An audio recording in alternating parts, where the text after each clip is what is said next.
अस्सलाम वालेकुम मेरा बेटा। तो अभी हमारा जो नेक्स्ट टॉपिक है वो ऑडिबल फ्रीक्वेंसी रेंज और अल्ट्रासाउंड। ऑडिबल फ्रीक्वेंसी रेंज, आवाज़ की वो फ्रीक्वेंसी जिसको इंसान सुन सकता है, इंसानी कान।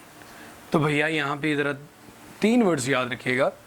ऐसी आवाज़ जिसकी फ्रीक्वेंसी 20 से लेकर 20,000 तक, 20,000 हर्ट्ज़, इसको मैं 20K हर्ट्ज़ भी लिख सकता हूँ ना, हज़ार को लिखते हो ना के, 2K20 जिस तरह लिखते हैं आप, 20K हर्ट्ज़ तक जिस आवाज़ की फ्रीक्वेंसी हो उसे कहते हैं ऑडिबल फ्रीक्वेंसी रेंज।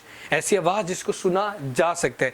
और ऐसी आवाज़ की फ्रीक्वेंसी जो 20K हर्ट्ज़ से भी ज़्यादा हो उसको नाम देते हैं मेरा बेटा अल्ट्रासाउंड का। उसको हम क्या नाम देते हैं मेरा बेटा? अल्ट्रासाउंड वेव्स का। और ऐसी आवाज़ जो 20 से भी कम हो, 20 से भी क्या हो मेरा बेटा?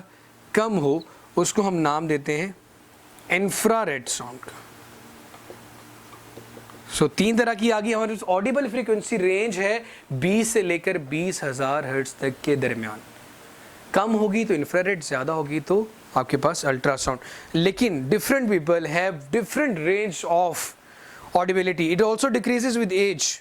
मतलब बूढ़े लोग जब जैसे एज के साथ बढ़ते जाते तो उनको ज़्यादा ऊंची आवाज़, ज़्यादा ऊंची बोल के बताना पड़ता है। उनकी जो रेंज है वो सुनने की कम हो जाती है। अबाउट 15,000 हर्ट्ज तक ये चली जाती है बूढ़ों के दरमियान, जो यंग ओल्ड एज के जो लोग होते हैं। अब मेरा बेटा, हम लोगों ने इसकी बात करनी है। ऐसी आवाज़ जिसकी फ्रीक्वेंसी 20,000 हर्ट्ज से ज़्यादा होगी, ग्रेटर देन 20,000 हर्ट्ज, उसको हम नाम देते हैं अल्ट्रासाउंड वेव्स का।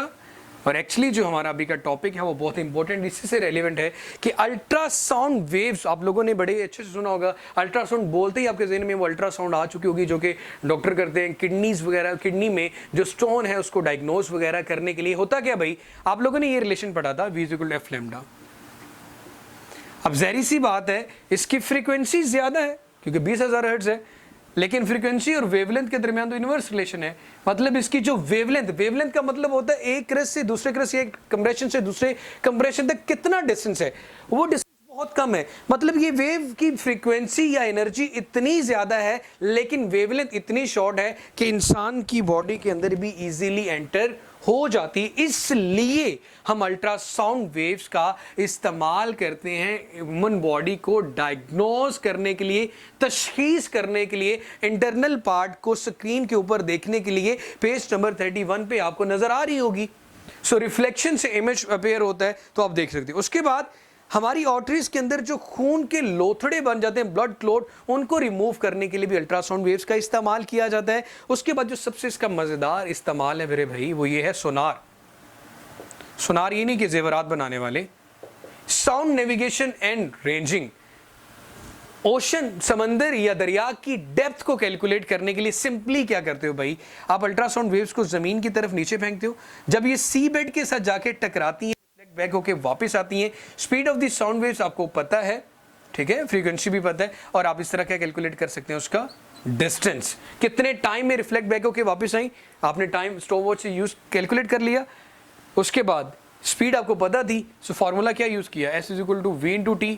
T कैलकुलेट करना हो या S कैलकुलेट करना हो तो V और T दोनों को मल्टीप्लाई कर दें तो आपके पास इसकी डेप्थ आ जाएगी। इसी तरह मशीनरी जो होती है, हैवी मशीनरी, जैसे कि जहाज, एरोप्लेन या फैक्ट्रीज के अंदर जो बड़ी मशीनरी इस्तेमाल की जाती है, उसके वेयर एंड टेयर देखने के लिए, मतलब पुर्जे जब आपस में रब करते हैं तो उनमें छोटे छोटे होल्स हो जाते हैं, उसको देखने के लिए भी हम किसका इस्तेमाल करते हैं मेरा बेटा? हम अल्ट्रासाउंड वेव्स का इस्तेमाल करते हैं। जब अल्ट्रासाउंड वेव्स वहाँ पर फेंकती हैं तो वो अपना एक इमेज बनाती हैं। जब अपना वो एक इमेज बनाएंगी तो उस इमेज में और रियल इमेज में जब फर्क रहेगा तो हम डायग्नोज कर लेंगे। इसी तरह बैक्टीरिया वगैरह को मारने के लिए लिक्विड्स के अंदर, स्पेशली पानी के अंदर भी मैं देख लें लास्ट यूज है, हाँ जी, high intensity germ and bacterial liquids can also be destroyed, तो हम इसका इस्तेमाल कर सकते हैं। अल्ट्रासाउंड का इंशाल्लाह ज्योमेट्रिकल ऑप्टिक्स का नेक्स्ट चैप्टर है, उसमें बात करेंगे। अल्लाह हाफिज़।